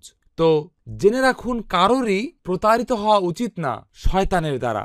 শয়তান এসে বলে, ও এটা আমার সহ্য সীমার বাইরে, আমি এই কষ্টটা আর নিতে পারছি না, আমি সবর করতে পারছি না। জানেন এটা দ্বারা আসলে কি প্রকাশিত হচ্ছে? এটা দ্বারা প্রকাশিত হচ্ছে আমি সবর অর্জনের পরোয়া করি না, সেজন্যই আমার সবর নেই। এটা এ কারণে যে আপনি যেই দুঃখ দুর্দশার মধ্যে থাকেন, জেনে রাখুন আল্লাহ আপনার কাঙ্ক্ষিত সবর প্রদান করবেন। প্রসঙ্গক্রমে আপনি হয়তো দুর্দশা শুরুতে এটা নাও পেতে পারেন, যখন দুঃসংবাদে শুনবেন তখনই সবর নাও পেতে পারেন। কিন্তু আল্লাহ আপনাকে নিশ্চয়তা দিচ্ছেন, আপনার যত বেশি সবর প্রয়োজন আপনি তা পাবেন। যত বেশি প্রয়োজন আল্লাহ সরাসরি আপনার হৃদয়ে তা দিয়ে দিবেন। আল্লাহ আপনার হৃদয়কে উন্মুক্ত করে দিবেন এবং তাতে সবর ঢেলে দিবেন সেই অনুপাতে যতটুকু আপনি চেয়েছেন। এটা এতটাই সহজ। ومن يتصبر يصبره الله. যে সবরের আকাঙ্ক্ষা করে এবং সংগ্রাম করে, আল্লাহ তাকে প্রত্যাশিত সবর প্রদান করবেন। পরবর্তী মূলনীতিতে যাচ্ছি ইনশাআল্লাহ। আমার হাতে আর 10 মিনিট বাকি আছে। 4 নম্বর মূলনীতি, সিরাহ আমাদেরকে শেখায় আরেকটি গুরুত্বপূর্ণ শিক্ষা, আর তা হলো আমরা কখনো সুযোগ দেব না একটি দুর্দশা অথবা যন্ত্রণাকে, যাতে এটা আমাদের সকল কাজকে বন্ধ করে দিবে এবং হতাশা চক্রে আমরা ঘুরপাক খেতে থাকব। না না না না না না না, আমরা কখনো হাল ছেড়ে দেব না, আমরা কখনোই হাল ছেড়ে দেব না। আমরা পথ চলা অব্যাহত রাখব, আমরা আমাদের কর্মযজ্ঞ, সংগ্রাম এবং জীবনধারা অব্যাহত রাখব। যাই ঘটুক আমরা থেমে যেতে পারি না এবং এই বলে অচল হয়ে পড়ে থেকে বলতে পারি না যে আমি হাল ছেড়ে দিলাম। না, গোটা সিরাই একের পর এক দুর্যোগ মোকাবেলায়, একের পর এক কৌশল গ্রহণের ঘটনায় সমৃদ্ধ। এই দুর্দশা এবং সমস্যাগুলো সমাধানে আপনি সর্বোচ্চ চেষ্টা করবেন। আপনার যদি কাজ না থাকে, কাজের সন্ধানে নেমে পড়েন, নতুন দক্ষতা অর্জন করুন। আপনি ঘরে বসে কথা বলতে পারবেন না যে আমার তো কোনো কাজ নেই, আমি তো কিছুই করতে পারছি না। সিরা আমাদেরকে শিক্ষা দিচ্ছে যে আপনি চেষ্টা করতে থাকুন। প্ল্যান এ দিয়ে চেষ্টা করুন, এটা কাজ করছে না, প্ল্যান বি দিয়ে চেষ্টা করুন, প্ল্যান সি দিয়ে চেষ্টা করুন। আপনার এই সবগুলো দরজায় করাঘাত করা অবস্থাতেই আল্লাহ নতুন একটি দরজা উন্মুক্ত করে দিবেন। আপনি হয়তো এখন এতে করা নাড়েননি, আল্লাহ সেই দরজা উন্মুক্ত করে দিবেন, কারণ আপনি অন্য সকল দরজায় করা নেড়েছেন। তো এই বিষয়ে উদাহরণ দেওয়ার মতো সময় নেই, কিন্তু এই মূলনীতিটি জেনে রাখুন। আর গোটা সিরা এই উদাহরণে পরিপূর্ণ। কখনো হাল ছেড়ে দিবেন না, কখনো কোনো দুর্দশাকে সুযোগ দিবেন না যাতে এটা আপনার কর্ম প্রচেষ্টাকে থামিয়ে দিতে পারে। মানে এগিয়ে যাবার জন্য আপনার অবশ্যই নিজেকে বল প্রয়োগ করতে হবে, আপনাকে অবশ্যই জীবনের পরবর্তী ধাপে অগ্রসর হতে হবে। আর যদি কোনো বিষয়ের সমাধান করার সক্ষমতা থাকে, আপনাকে এটা সমাধানের চেষ্টা করতে হবে, আপনাকে এটা সমাধানের চেষ্টা চালিয়েই যেতে হবে এবং কখনোই হাল ছেড়ে দিবেন না যতক্ষণ পর্যন্ত না আপনার রবের সাক্ষাৎ লাভ করেন, কারণ এই প্রচেষ্টার মাঝে বিচার দিবসে আপনার মুক্তি নিহিত রয়েছে। সিরাহ আমাদেরকে শিক্ষা দেয় আপনি কখনো ব্যর্থ হবেন না, কখনোই হাল ছেড়ে দেবেন না। সর্বদা আপনার সাহস, দৃঢ় সংকল্প এবং প্রেরণা অব্যাহত থাকতে হবে। অবিরত সমস্যার সমাধান করতে থাকবেন। Plan A, plan B, plan C, plan D, যতক্ষণ পর্যন্ত না সমস্যা শেষ হয়ে যাবে অথবা আপনি আপনার প্রভুর সাথে সাক্ষাৎ করবেন। واعبد ربك حتى يأتيك اليقين. এক্ষেত্রে থেমে যাবার সুযোগ নেই। আর এটা ইমানদার এবং কাফেরের মধ্যে পার্থক্যগুলোর একটি। একজন ইমানদার কখনোই হাল ছেড়ে দেয় না, একজন ইমানদার প্রতিনিয়ত চেষ্টা করে এবং চেষ্টা করে। সর্বশেষ মূলনীতিতে আমরা রয়েছি, সময় সীমিত। পঞ্চম মূলনীতিটি হল সিরাহ আমাদেরকে শিক্ষা দেয় যে দুঃখ দুর্দশার সময় বিশেষ কিছু কাজ আমাদের জন্য সহায়ক হবে। ঠিক আছে, সিরাহ আমাদেরকে শিক্ষা দেয় নির্দিষ্ট কিছু আচার অনুষ্ঠান এবং কার্যাবলী যন্ত্রণা প্রশমনে সহায়তা করবে, দুশ্চিন্তা মোকাবেলায় সহায়ক হবে, মর্মপীড়া থেকে উত্তরণে ভূমিকা রাখবে। তো পঞ্চম মূলনীতিটি হল বিশেষ কিছু কার্যাবলী দুর্দশা মোকাবেলায় সহায়তা করবে। আমি এগুলো কয়েকটি কথা উল্লেখ করব যতটুকু সময় পাই। প্রথমটিকে 5-এর এ হিসেবে উল্লেখ করছি। 5-এর এ, দুঃখ দুর্দশার কথা, বিপর্যয়ের কথা উল্লেখ করার পর আল্লাহ বলছেন واستعينوا بالصبر والصلاة। সবরের ব্যাপারে আমরা আগেই উল্লেখ করেছি। তো অন্যটা কি? নামাজ। নামাজ নামাজ হলো সবচেয়ে গুরুত্বপূর্ণ মাধ্যমগুলোর একটি, যার দ্বারা আপনার হৃদয়ের যন্ত্রণা প্রশমিত হয়। আয়েশা রাদিয়াল্লাহু তাআলা আনহা বলেছেন, রাসূল সাল্লাল্লাহু আলাইহি সাল্লাম যখনই কোনো বিষয়ে সংকটে পতিত হতেন, তিনি নামাজের জন্য ছুটে যেতেন। নামাজ হলো আপনার হৃদয়ের যন্ত্রণার একটি উপশম। নামাজ হলো আপনি যে দুশ্চিন্তা অনুভব করেন তার প্রশমনকারী। আপনার হৃদয়ের মর্মপীড়া এবং দুশ্চিন্তাকে নামাজ প্রশমিত করবে। নামাজ বলতে আমি বুঝাচ্ছি না যে আপনি খুব দ্রুত নামাজ আদায় করবেন, আমি বুঝাচ্ছি প্রকৃত এবং যথাযথ নামাজ। পরবর্তীতে যখন আপনি যন্ত্রণা অনুভব করেন, দুর্দশায় পতিত হন, তখন অজু করুন, ঘরের এক কোণে চলে যান এবং নামাজ পড়ুন। শান্তভাবে নামাজ পড়ুন, আধ্যাত্মিকতার সাথে নামাজ পড়ুন। যখন আপনি সেজদায় অবনত হবেন, কিছু সময় ধরে সেই অবস্থায় থাকুন, সুবহান রব্বিয়াল আলা, সুবহান রব্বিয়াল আলা, সুবহান রব্বিয়াল আলা। আর আমি আপনাকে নিশ্চয়তা দিচ্ছি, যখন সেজদা থেকে উঠে দাঁড়াবেন, সেই যন্ত্রণার সামান্য একটা অংশ আপনার থেকে তুলে নেওয়া হবে। আশার একটি দুয়ার কিছুটা হলেও উন্মুক্ত হবে, আপনি কিছুটা ভালো অনুভব করবেন। আর আপনি যদি বারবার বারবার বারবার এটা করতে থাকেন, যন্ত্রণাটি সম্পূর্ণরূপে অদৃশ্য হয়ে যাবে না। আমাদেরকে এখানে বাস্তবধর্মী হতে হবে, কিন্তু এটা সহনীয় হয়ে উঠবে। তো ৫ এ হলো নামাজ। ৫ বি জিকির। আলা বিযিকরিল্লাহি তাতমাইন্নুল কুলুব। আর জিকিরগুলোর মধ্যে নির্দিষ্ট দুটি জিকির দুঃখ দুর্দশাতে কাজে লাগে। নির্দিষ্ট দুটি জিকির, এর সংখ্যা আরো বেশি, কিন্তু আমাদের সময় সীমিত। দুঃখ দুর্দশার সময় সবচেয়ে গুরুত্বপূর্ণ জিকিরের কথা কোরআনে উল্লেখ রয়েছে। আল্লাযীনা ইযা আসাবাতহুম মুসিবাতুন ক্বালু ইন্না লিল্লাহি ওয়া ইন্না ইলাইহি রাজিউন। এই বাক্যটি মুখস্থ করুন এবং দুর্দশার সময় এটা উচ্চারণ করুন। এটা আপনাকে প্রশান্তি দান করবে, কারণ এটা আপনাকে স্মরণ করিয়ে দেয় যে এই পৃথিবী ক্ষণস্থায়ী। আমরা সকলে আল্লাহর কাছে ফিরে যাব, আর যখন আমি আল্লাহর কাছে ফিরে যাব, আমি আমার এই যন্ত্রণার জন্য পুরস্কৃত হব। এটা তৃতীয় মূলনীতিতে ফিরে যাচ্ছে, দুর্দশার মোকাবেলা করা। আরেকটা জিকির করা উচিত দুঃখ দুর্দশার সময়, মর্মপীড়ার সময়, দুশ্চিন্তার সময়, আর তা হলো লা হাওলা ওয়ালা কুওয়াতা ইল্লা বিল্লাহ, লা হাওলা ওয়ালা কুওয়াতা ইল্লা বিল্লাহ। এগুলো হলো প্রধান 3টি জিকির। হাসবুনাল্লাহু ওয়া নি'মাল ওয়াকিল। এগুলো হলো প্রধান 3টি জিকির, কিন্তু দুর্দশার সময়ের জন্য এই 3টি বিশেষভাবে উল্লেখযোগ্য। হাসবুনাল্লাহু ওয়া নি'মাল ওয়াকিল। এই জিকিরগুলোর ব্যাখ্যা আপনি নিজে থেকেই দেখে নিতে পারেন। তো এটা ছিল 5 কত? 5 বি। আসুন 5 সিতে যাই। নামাজ, জিকির। 5 সি হলো দোয়া। দোয়া হলো মুমিনের জন্য অস্ত্রস্বরূপ। দোয়া হলো মহান আল্লাহর সাথে একান্ত কথোপকথন। দোয়ার মাধ্যমে আমরা দুর্দশা কাটিয়ে উঠতে পারি। মহান আল্লাহ কোরআনে বলেছেন, ফালাউলা ইয জাআতহুম বা'সুনা তাদাররু ওয়ালাকিন কাসাত কুলুবুহুম। কেন তারা আমার কাছে দোয়া করলো না যখন দুর্দশা এসে পড়ল? কেন তারা আমার কাছে দোয়া করলো না যখন দুর্দশা এসে পড়ল? কোরআনে আল্লাহ বলছেন, এবং সূরা ফুরকানের শেষ অংশে, লাউলা দুআউকুম। এটার জন্য কোন আয়াত? ইয়েস, কুল মা ইয়াবাকুম রাব্বি লাউলা দুআউকুম। আমাদের ব্যাপারে আল্লাহর মূল বিবেচনার বিষয় হলো আমরা যাতে তার কাছে দোয়া করি। যদি তোমরা দোয়ায় রত না থাকতে, তোমাদের জন্য মহান আল্লাহর সেই রকম যত্ন এবং ভালোবাসা থাকতো না। তাই দোয়া হলো ঈমানদারদের অস্ত্রস্বরূপ। আমরা মানসিক অশান্তির সময় আল্লাহর মুখাপেক্ষী হই দোয়া করার মাধ্যমে। আর দোয়া হলো আল্লাহর সাথে আমাদের সেই কথোপকথন। এটাও উপলব্ধি করুন প্রিয় ভাইয়েরা, গোটা ইসলামী ইতিহাসে কোনো চিন্তাবিদ দিয়ে কথা বলেননি যে দোয়া শুধুমাত্র আরবিতেই করতে হবে। না, এটা একটা ভুল ধারণা। আলেমদের ইজমা রয়েছে যে যে কোনো ভাষায় দোয়া করা যাবে। সকল আলেমগণ এই ব্যাপারে একমত যে যে কোনো ভাষায় দোয়া করা যাবে। দোয়ার জন্য আপনি আল্লাহর উদ্দেশ্যে আপনার দুহাত উত্তোলন করেন এবং আপনি যে ভাষায় পারদর্শী সে ভাষাতেই আল্লাহর কাছে চাইতে পারেন। যা আপনার প্রয়োজন, আপনি সোয়াহিলি ভাষায়, ইংরেজি ভাষায়, আরবি ভাষায় আল্লাহর কাছে চাইতে পারেন। মহান আল্লাহ সকল দোয়াই শ্রবণ করেন। হ্যাঁ, নামাজ পড়তে হবে আরবিতে, কুরআন পাঠ করতে হবে আরবিতে, দোয়া যে কোনো ভাষায়। সময় সীমিত, আমাকে দ্রুত শেষ করতে হবে। 5 ডি।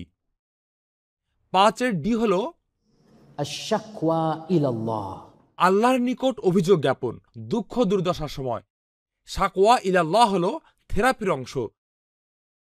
আল্লাহর নিকট অভিযোগ জ্ঞাপন, আমরা এটা কোরআন থেকে জেনেছি। ইয়াকুব আলাইহিস সালাম কি বলেছিলেন?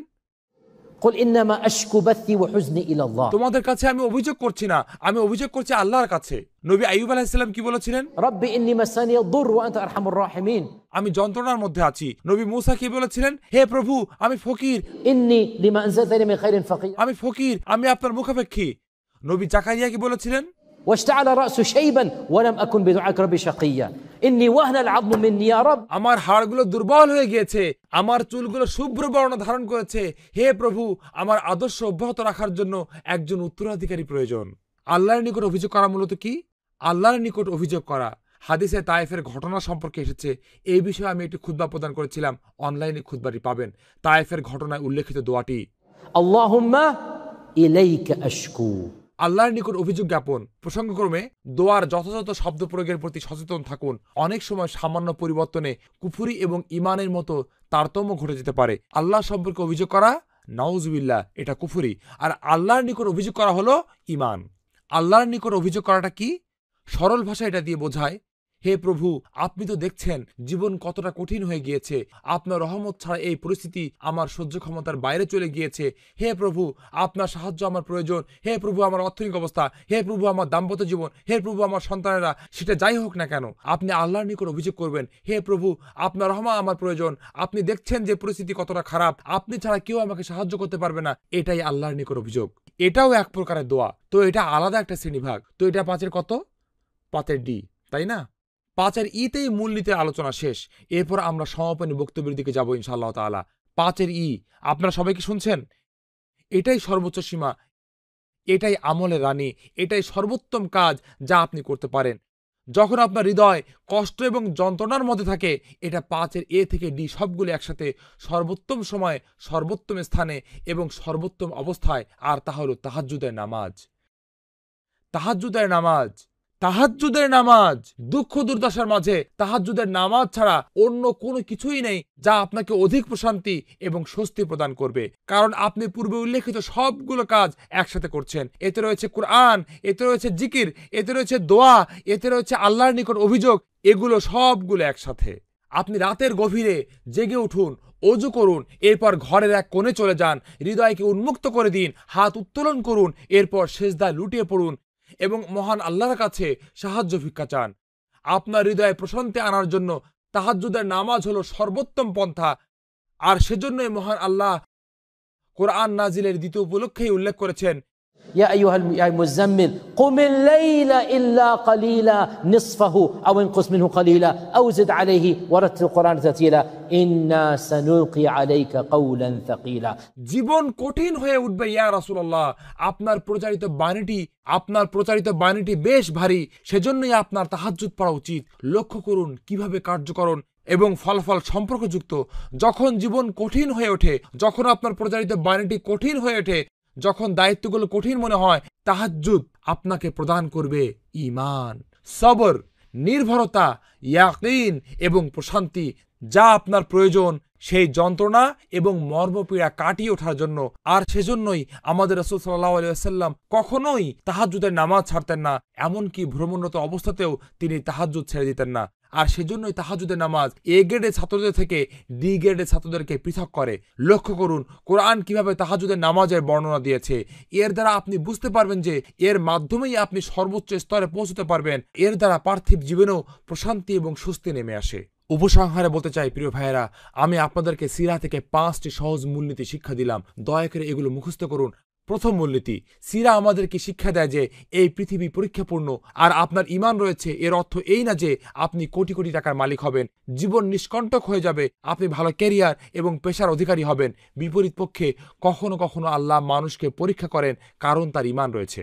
আবার কখনো কখনো আল্লাহ মানুষকে শাস্তি প্রদান করেন কারণ তার ঈমান নেই। মনে রাখবেন, শুধুমাত্র পরীক্ষাটি এটা নির্ধারণ করে না যে এটা কি আসলে আশীর্বাদ নাকি অভিশাপ, বরং পরীক্ষার প্রতিক্রিয়াটি তা নির্ধারণ করে। এটা প্রথম মূলনীতি। দ্বিতীয় মূলনীতি, ঈমান কান্নাকে রোধ করে না, ঈমান রক্তক্ষরণ হওয়া থেকে বিরত রাখে না, ঈমান যন্ত্রণাকে থামিয়ে দেয় না। যে এটা ভিন্ন অন্য কিছু বলে তার সিরা অধ্যয়ন করা উচিত। তৃতীয় মূলনীতি, ঈমান তাহলে কি করে? এটা প্রদান করে সাহস, স্বস্তি, আপনাকে সংকট কাটিয়ে উঠতে সহায়তা করে এবং সামনে এগিয়ে যেতে উৎসাহিত করে।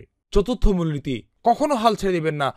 কখনোই যন্ত্রণা এবং দুর্দশাকে চলার পথে আপনাকে থামিয়ে দেওয়ার সুযোগ দিবেন না। কখনোই কোনো সংকটকে এই সুযোগ দিবেন না যা আপনাকে অক্ষম করে দিতে পারে। আমি তো কিছুই করতে পারছি না। না, সিরা আমাদেরকে শিক্ষা দেয় আপনি এগিয়ে যেতে থাকবেন এবং যেতে থাকবেন যতক্ষণ না আপনি গন্তব্যে পৌঁছে যান অথবা মৃত্যুবরণ করেন। আর পঞ্চম মূলনীতি হলো, বিশেষ করে কিছু কাজ আমরা করতে পারি, কোরআন, জিকির, দোয়া, নামাজ, সবর, তাহাজ্জুদ, যেগুলো সবগুলো মিলে আপনাকে সংকট উত্তরণে সহায়তা করবে। মহান আল্লাহ আমাদের সকলকে সিরা অধ্যয়ন করার এবং এই মূলনীতিগুলো বাস্তবায়নে তৌফিক প্রদান করুন। আমিন।